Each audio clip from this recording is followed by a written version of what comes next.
L'un de ces deux hommes ne dit pas la vérité.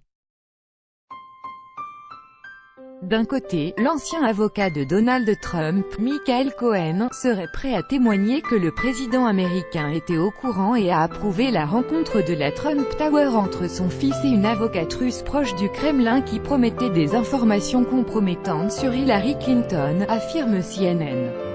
De l'autre, Donald Trump a répété sur Twitter, vendredi, qu'il ne « savait rien » de cette rencontre avant qu'elle n'ait lieu.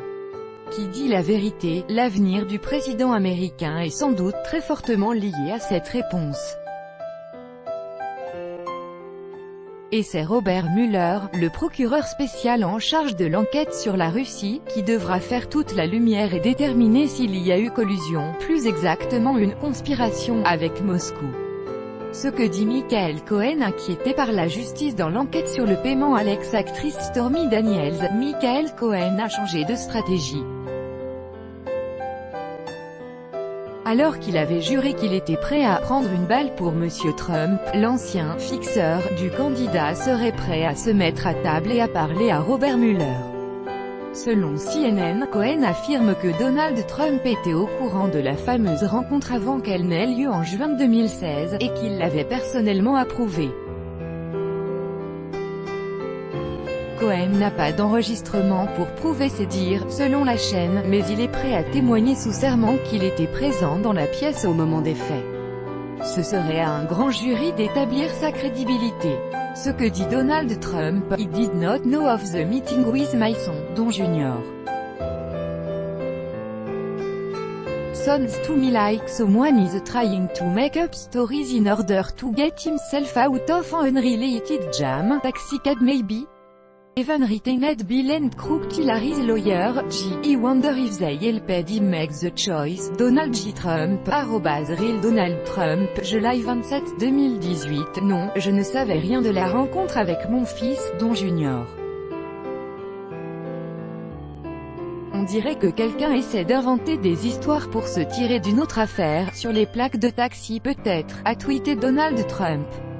Il fait référence à l'enquête visant un business de taxi de Michael Cohen.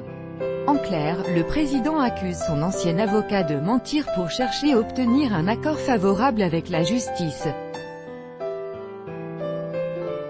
Par le passé, Donald Trump avait affirmé qu'il avait entendu parler de cette rencontre pour la première fois quand le New York Times l'a révélé, un an plus tard.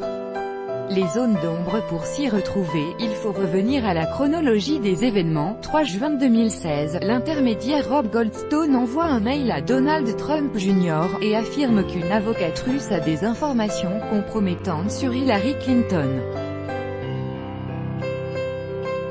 Le fils du président américain répond, « Si c'est ce que vous dites, j'adore ça, surtout pour plus tard cet été. » 7 juin 2016, 18h14, la rencontre est confirmée par email pour le 9 juin. 7 juin 2016, vers 21h, lors d'un meeting de campagne, Donald Trump fait du teasing et annonce « Je vais prononcer un discours majeur sans doute lundi prochain, et on va parler de tout ce qu'il s'est passé avec les Clinton. Je pense que vous allez trouver ça très intéressant. » 9 juin 2016, la rencontre a lieu à la Trump Tower.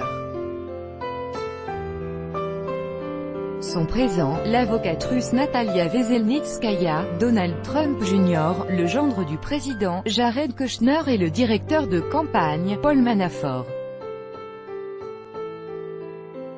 Face au Congrès, le fils du président américain a indiqué que la rencontre n'avait rien donné et qu'il avait perdu 20 minutes. 9 juin 2016, avant et après le meeting, Donald Trump Jr. a 2 conversations téléphoniques avec un numéro bloqué. S'agit-il de son père? Je ne me souviens pas, a-t-il répondu face aux élus. 12 juin 2016, c'est ce jour-là que devait se dérouler la conférence de presse sur Hillary Clinton. Elle n'aura jamais lieu. 7 octobre 2016, le Washington Post publie la vidéo d'Access Hollywood, et la candidature de Donald Trump vacille.